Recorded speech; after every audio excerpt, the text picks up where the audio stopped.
श्री स्वामी समर्थ. महाशिवरात्रीची कथा. महाशिवरात्रीची ही कथा अतिशय परमपावन आणि पवित्र आहेत. या कथेचं श्रवण किंवा वाचनाने नकळत घडलेली सर्व पापे नष्ट होतात, अशी ही दिव्य कथा आज या व्हिडिओमध्ये मी तुम्हाला सांगणार आहे. त्या अगोदर तुम्ही चॅनलवरती नवीन असाल तर चॅनलला सबस्क्राईब करा. कमेंटमध्ये ओम नमः शिवाय अवश्य लिहा. श्री स्वामी समर्थ अवश्य लिहा. चला तर मग कथेला सुरुवात करूया. विंध्य पर्वतात एक शिकारी राहत होता. तो हिंसक आणि निर्दयी होता. एके दिवशी नेहमीप्रमाणे शिकारी करण्याच्या तयारीने शस्त्र, फासे, जाळे सोबत घेऊन तो जंगलात गेला. तिथे भगवान शंकरांचे मंदिर होते. तो दिवस होता महाशिवरात्रीचा पर्व काळ आणि त्या दिवशी सर्व बाजूने शिव मंदिर सुशोभित केले होते. मंदिराचा कळस चमकत होता. मंदिरातील शिवलिंगाचे भक्त मनोभावाने पूजा करीत होते. ब्राह्मण समुदाय रुद्रघोष करत होते. अखंड अभिषेकाची धार शिवलिंगावरती धरली होती. टाळ मृदुंगाचा गजरात भगवान शंकराचे कीर्तन चालू होते. हर हर असा जयघोष भक्तजन करत होते. अनेक दिवे लागले होते. सुगंध दरवळत चहूकडे पसरला होता. त्या ठिकाणी तो शिकारी आला. त्याने ते सर्व वातावरण पाहिले. सर्व लोकांची टिंगल करून तो तिथून हर हर असे बोलून चालला. टिंगल करता करता त्याच्या जिभेला शिवशिव म्हणण्याची सवय लागली. तो दाट जंगलामध्ये गेला. संध्याकाळपर्यंत त्याला कोणत्याही प्राण्याची शिकार काही मिळाली नाही. सूर्यास्तानंतर काळोख पसरला. आकाशात चांदण्या चमचमत होत्या. फिरत फिरत तो शिकारी एका सरोवराच्या तीरावरती आला. तिथे एक बेलाचे वृक्ष होतं. शिकारीसाठी ती योग्य जागा आहे असे त्याला वाटून तो त्या वृक्षावरती चढून बसला. हातात धनुष्य पकडून बाण धरून येणाऱ्या सावजाकडे लक्ष देऊ लागला. पण त्याच्या पुढे बेलाच्या वृक्षांच्या डहाळ्या येत होत्या, त्यामुळे त्याला काही नियम साधता येईना. तेव्हा फांदीवरील बेलाचे पाने तोडून त्यांनी खाली टाकायला सुरुवात केली. त्या बेलाच्या वृक्षाखाली ब्रह्मदेवाने स्थापन केलेले शिवलिंग होते. त्यावर बेलाची तोडलेली पाने पडू लागले आणि अशा प्रकारे शिकाऱ्याकडून नकळत शिवरात्रीचे व्रत घडले होते. त्याला उपवास जागरण घडले होते. त्याच्या जिभेला हरहर म्हणण्याचा चाळा लागला होता आणि शिवलिंगावर वरतून पाने पडून पूजाही घडत होती. रात्रीचा एक प्रहर उलटून गेला. त्या सरोवराच्या काठी एका गर्भिणी सुकुमारी हरिणी पाणी पिण्यासाठी आली. तिला दुरूनच दिसले. साक्षात मृत्यूचे रूप घेऊन शिकारी आपल्यावरती बाण रोखून बसला आहे. तेव्हा ती मनुष्यवाणीने त्या शिकाऱ्याला म्हणाली, हे महापुरुषा, एक रथ भरून छोटे जीव मारले तर एक हरिण वधाचे पातक, 100 हरिण वधले तर एका बैलाच्या हत्येचे पातक, 100 बैले मारले तर एका गौहत्येचे पातक, 100 गौहत्या केली तर एका ब्राह्मणाच्या वधाचा दोष, 100 ब्राह्मण वधाचे पातक म्हणजे एक स्त्रीवध आणि 100 स्त्रियांचे हत्येचे पाप एका गुरु हत्येच्या पापापेक्षा शतपट असते. तरीही माझा अपराध नसताना माझ्यासारख्या गर्भिणीला मारू नकोस. माझ्या उदरातील निष्पाप कोवळ्या जीवाचा वध करून दोष घेऊ नकोस. मनुष्यवाणीने त्या बोलणाऱ्या हरिणीला पाहून शिकाऱ्याला आश्चर्य वाटले. तो म्हणाला, मनुष्यवाणीने बोलून तू एवढे शास्त्र कसे काय सांगते? माझ्या कुटुंबातील लोक माझ्यावर उदरनिर्वाहासाठी अवलंबून आहेत. ते आज दिवसभर माझ्यासारखेच उपाशी आहेत. तरी सुद्धा तुझ्याशिवाय माझ्या अंतःकरणात करुणा उत्पन्न झाली. तू पूर्वी कोण होतीस? तुला एवढे ज्ञान कुठून मिळाले? ते सर्व काही मला सांग. हरिणीने बोलायला सुरुवात केली. ती म्हणाली, पूर्वी देव दानवांनी केलेल्या समुद्र मंथनातून जी 14 रत्ने निघाली त्यात मी एक ब्राह्मण नावाची अप्सरा म्हणून निर्माण झाली. माझ्या रूपावर देव ऋषी अनुरुक्त झाले. त्यांचे मनोरंजन करणे माझे काम होते. स्वर्गातील दिव्य भोग भोगून सौंदर्याने उन्मत्त होऊन शिवभजन, शिवरात्र, सोमवार, प्रदोष व्रत वगैरे सर्व काही सोडले. अमृतपान सोडून मद्यपान करू लागले. देवांचा संग सोडून हिरण्य नावाच्या राक्षसाजवळ राहू लागले. एकदा तो राक्षस मरगईसाठी दूर जंगलात गेला. ते पाहून मला वाटले की या वेळात शिवशंकरांचे दर्शन घेऊन यावे आणि म्हणून मी कैलासावर गेले. मला पाहताच भगवान शंकर क्रोधित झाले. माझ्याकडून घडलेल्या अपराधाची शिक्षा म्हणून त्यांनी मला शाप दिला. तू अत्यंत पापिनी असून मृत्यूलोकात हरिणी म्हणून जन्म घेशील. तुझ्या सख्यांनाही हाच जन्म मिळेल. हिरण्य राक्षस मृग होऊन तुमचा पती होईल. तो शाप ऐकून मी भयभीत झाले आणि श्री शंकरांच्या चरणी क्षमायाचना करून ओशाप देण्याची विनंती करू लागले. तेव्हा त्या दयाळू भोळ्या शंकराने तेव्हा मला ओशाप दिला. 12 वर्ष झाल्यानंतर तुम्ही तात्काळ माझ्या चरणी याल. त्याप्रमाणे मला मृग योनीत जन्म मिळाला. मी गर्भिणी असल्याने प्रस्तुती काळ जवळ आला आहे. तेव्हा मी ठिकाणावर जाऊन आपल्या पिलाला जन्म देऊन येते. त्यानंतर तू माझे प्राण घेतले तरीही चालतील. शिकारी म्हणाला, तुझ्या गोड बोलण्यावर माझा विश्वास नाही. खोटे बोलून हर तऱ्हेने प्राण वाचवावा हे प्राण्यांनाही कळते. तेव्हा तू महापापाचं उच्चारण करून शपथ घे, मग मी तुला जाऊ देतो. तेव्हा ती हरिणी म्हणाली, मी जर खोटं बोलत असेल तर ब्राह्मण कुळात उत्पन्न होऊन जो मनुष्य वेदशास्त्र शिकत थकत नाहीत, संध्या करत नाहीत, सत्य पवित्र यांच्यापासून वर्जित असतो, त्याचे पातक माझ्या माथी पडो. वेदांची विक्री, परफेडा दानात विघ्न, गुरु शिव शिव यांची निंदा करणाऱ्यांची, यतीची निंदा, द्वैतमताचा प्रचार करणाऱ्यांचे, त्याचप्रमाणे देवळात पुराण ऐकताना पान चढवणारे, देवळात स्त्री बरोबर व्याभिचार करणाऱ्यांचे पाप मला लागो. असं ती म्हणाली. ती पुढे म्हणाली, जे दुसऱ्यांचे वर्मे काढतात ते या जन्मी कावळे होतात.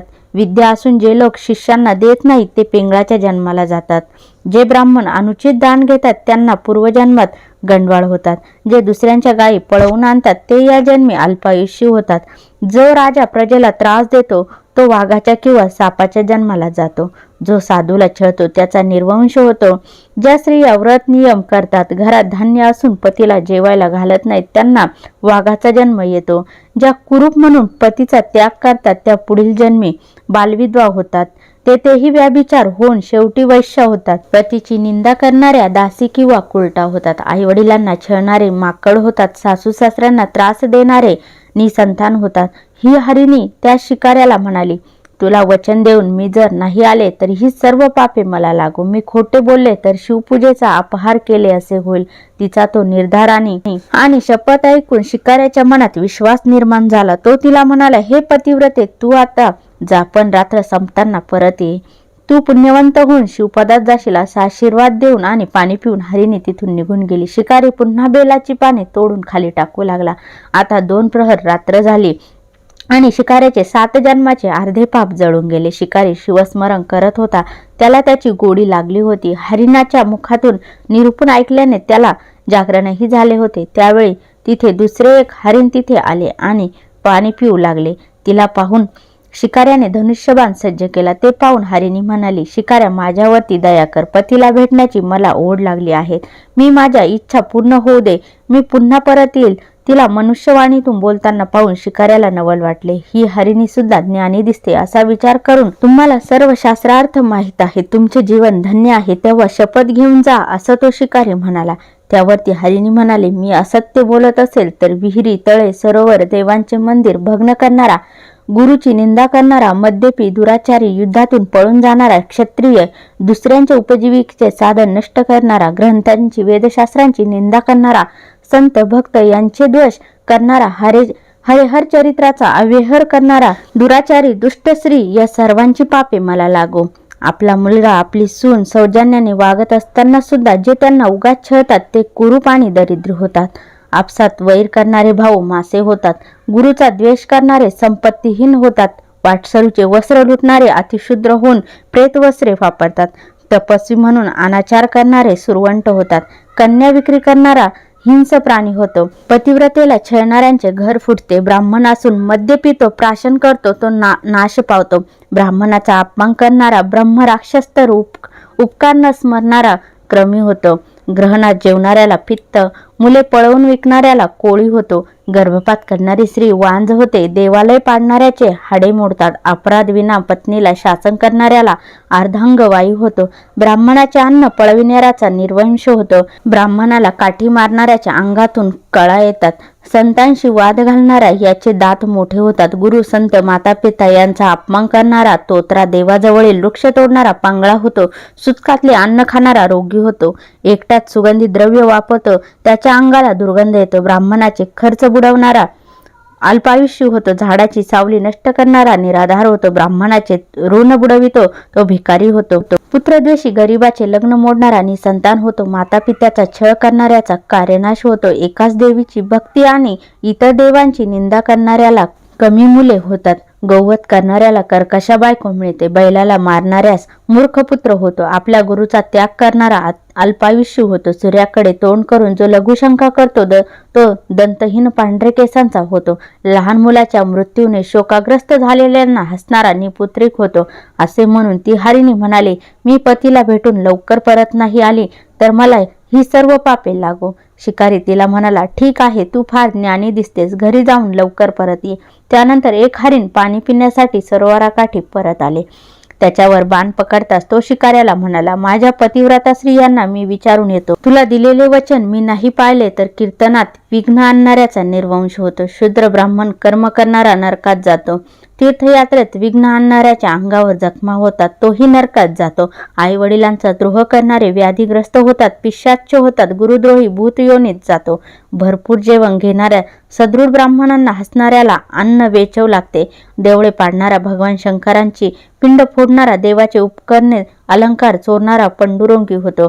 मित्रद्रोह, आई वडील गुरु यांची हत्या, विश्वासघात, गायी ब्राह्मणांच्या वरील मृत्यू संकट सामर्थ्य असून निवारण करत नाहीत. ब्राह्मणाला बाहेर थांबून घरात अन्नभक्षण करतात, सोयऱ्यांची प्रार्थना करतात, त्यांना संग्रही पोटचोळी दुखणे होतात. पंचयज्ञ न करणारे, ब्राह्मणाची घरे जाळणारे, गरिबाला वाटेत लुटणारे, संतांचा अपमान करणारे, गुरुला छळतात, त्यांची परीक्षा घेतात, त्यांच्यावर आरोप करतात, ती माणसे निपुत्रिक राहतात. शिवकीर्तन न ऐकणारे कर्णपीडित होतात, बडबड करणारे बेडूक होतात, शिवकीर्तनात झोपणारा साप होतो, वाद घालणारा पिशाच्च होतो. अशा तऱ्हेने अनेक पापे मी जर वचनभंग केला तर माझ्या माथी पडो. शिकाऱ्याला आता शिवनामाची फार गोडी लागली होती. त्याचा कंठ दाटून आला, डोळ्यातून अश्रू ओघळू लागले. बेलाची पाने तोडून तो खाली टाकतच होता. शिवपूजन घडतच होते. रात्रीचे 4 प्रहर शिवजागर झाला. रात्र संपली, अरुणोदय झाला. डोळ्यासमोर तिसरी हरिणी आली. आपण हिला तरी मारावे असा विचार शिकाऱ्याच्या मनात आला.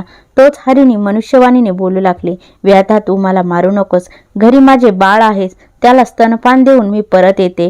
मी वचन मोडले तर मला अनेक पापे लागो. आता ही कोणतं शास्त्रार्थ सांगेल. याशा कुतूहलाने शिकाऱ्याने तिला, तू काहीतरी शपथ घेऊन जा असे म्हटले. हरिणी म्हणाली, गवत जाणारा, गावाला आग लावणारा, गौ ब्राह्मणांचे पाणी अडवणारा क्षयरोगी होतो. ब्राह्मणाची घरे हिसकावतात, त्यांचे पूर्वज नरकात पडतात. आई मुला, पती पत्नींमध्ये भांडणे लावणारे, देव ब्राह्मण यांना वंदन न करणारे, कठोर बोलणारे, त्यांचे हातपाय तुटतात. चोरटी नजर ठेवणाऱ्यास नेत्ररोग होतो. पुस्तके चोरणारा मुका होतो. भक्तांची निंदा करणारे मुखाचे रोग भोगतात. आई वडिलांना ताडण करणारे लोळे होतात.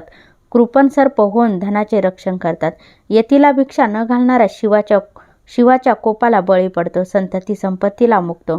जेवणावरून ब्राह्मणाला उठवणे सर्वात मोठे अधर्म आहे. तो शिकारी हरिणीला सद्गत होऊन म्हणाला, तू निशंकपणे घरी जाऊन तुझ्या पाडसाला स्तनपान देऊन ये. त्यापैकी पहिली हरिणी प्रस्तुती झाली. दुसरीने पतीची भेट घेतली. मग हरिणी आणि ती हरिणी आणि त्यांची पाडसे शिकाऱ्याकडे आले. माझी शिकार पहिली कर असे म्हणू लागले. त्यांचे ते बोलणे ऐकून परस्परांवरचे प्रेम, त्यागाची भावना, शिकाऱ्याच्या अंतःकरणात करुणा उत्पन्न झाली. तो झाडावरून उतरून खाली आला आणि हरिणीच्या पाया पडला. तो म्हणाला, तुमच्या मुखातून निरूपण ऐकून माझे जीवन पावन झाले. आता तुम्हीच माझे माता पिता आणि गुरु आहात. संसार लटका आहे. शिवपदी पोहोचण्याची मला ओढ लागली आहे. आणि असे म्हणताच क्षणी आकाशातून विमान आले आणि त्या शिवगण बसलेले होते. सर्व देव फुलांचा वर्षाव करू लागले. हरिणाची शरीरे दिव्य झाली. शिकारी त्यांना नमस्कार करीत शिवहार मंत्र म्हणू लागला. त्याचा देह दिव्य शिवगणासारखा झाला. हरिणासह सर्वजण विमानात बसले. देव शिकाऱ्याची प्रशंसा करू लागले. शिकारी शिवपदी पोहोचला. हरिणांना तारामंडळात स्थान मिळाले. ही महाशिवरात्रीची कथा श्रवण केल्याने सर्व पापे नष्ट होतात. ही कथा ऐकणारा खरोखरच पुण्यवंत आणि धन्य होतो. अशी ही महाशिवरात्रीची पुण्यवन कथा.